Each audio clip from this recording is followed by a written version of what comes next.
Sony, Microsoft, Nintendo, all eyes are in the gaming industry and E3 is right around the corner. Whatever your expectations were going in, just toss those out the window. This episode focuses on Sony, and this is what you should expect from this year at E3.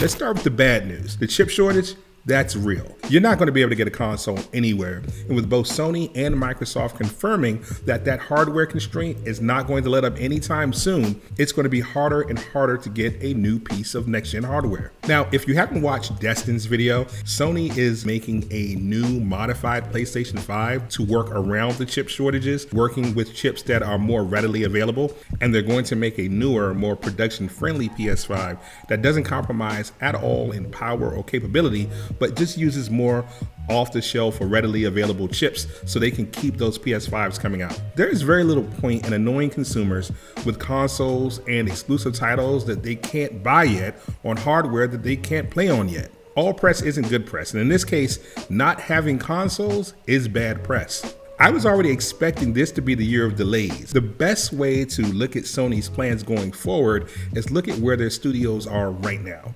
Specifically, we're talking about Guerrilla Games with Horizon Forbidden West, Polyphony Digital with Gran Turismo, Sony Europe with Supermassive and Quantic Dream and whatever they're cooking up, SIE San Diego working on whatever that Uncharted game is they've been working on, SIE Santa Monica with God of War Ragnarok, Insomniac with Ratchet & Clank, and Sucker Punch with Ghost of Tsushima. I think Sony is going to scale back on a lot of AAA announcements, at least right now. They can always do a state of play at any point during the year when they're ready to show off these games, at least when the console constraints have lightened up a bit.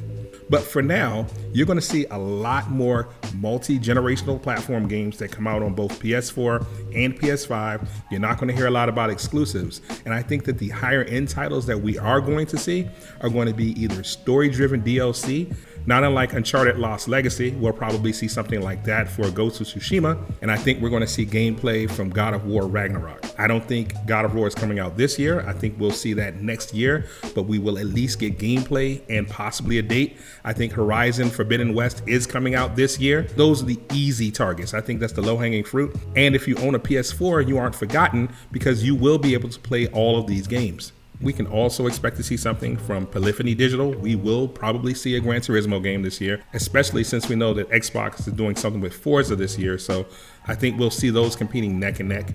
Along with the DLC that I expect from Ghost of Tsushima, I think we'll be seeing more DLC from Returnal and Demon Souls to bolster up that library a bit. So yeah, overall, I think we're going to see trailers for a lot of the higher end games. But I think that I don't expect many of you want to hear. Sony's going to have to rely a lot on third-party timed exclusives. I fully expect to see an emphasis on AAA third-party games announced for the PlayStation 5. With this strategy, with Sony being the market leader on PS4 and PS5, there are physically more PS4 and PS5 consoles out there than any other console. That market penetration is unparalleled.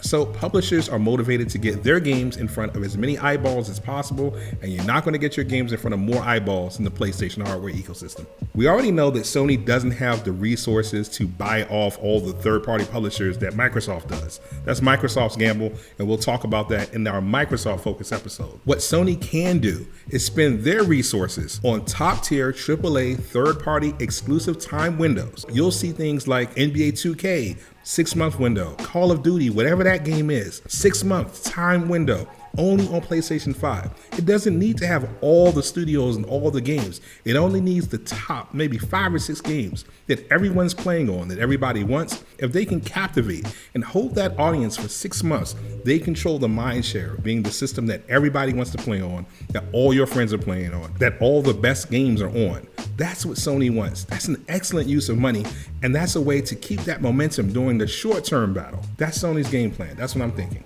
While I can't imagine them working out some kind of EA Play deal where they can lock in EA titles because they've already got a deal with Microsoft, it's entirely possible that Sony could work out some deal with Ubisoft where they'll pick up either an exclusive time window with something like Assassin's Creed, or even Ubisoft Plus, and this is a long shot, but Ubisoft Plus being bundled in with your PlayStation Plus subscription.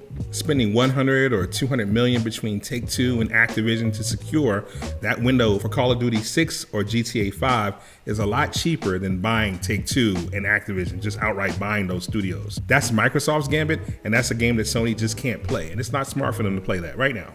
I think when you look at the numbers, you'll find that having just those few key titles weighs a lot more in the short term than having the entire catalog of Bethesda or whatever Microsoft acquires at the ready now. But at the end of the day, no matter what deals and timed exclusives that Sony secures for PS4 and PS5, they can't run on fumes and old hype forever. There needs to be something that generates excitement. And I think the thing that's going to be that's going to generate that excitement, but be incredibly controversial, is the unveiling of the PSVR 2. I think this year we're going to see a lot about PSVR 2. Now that doesn't mean I think that it's going to come out this year. I just think that now that the specs have been released and we've seen the controllers, we're going to get a good look at what that system is.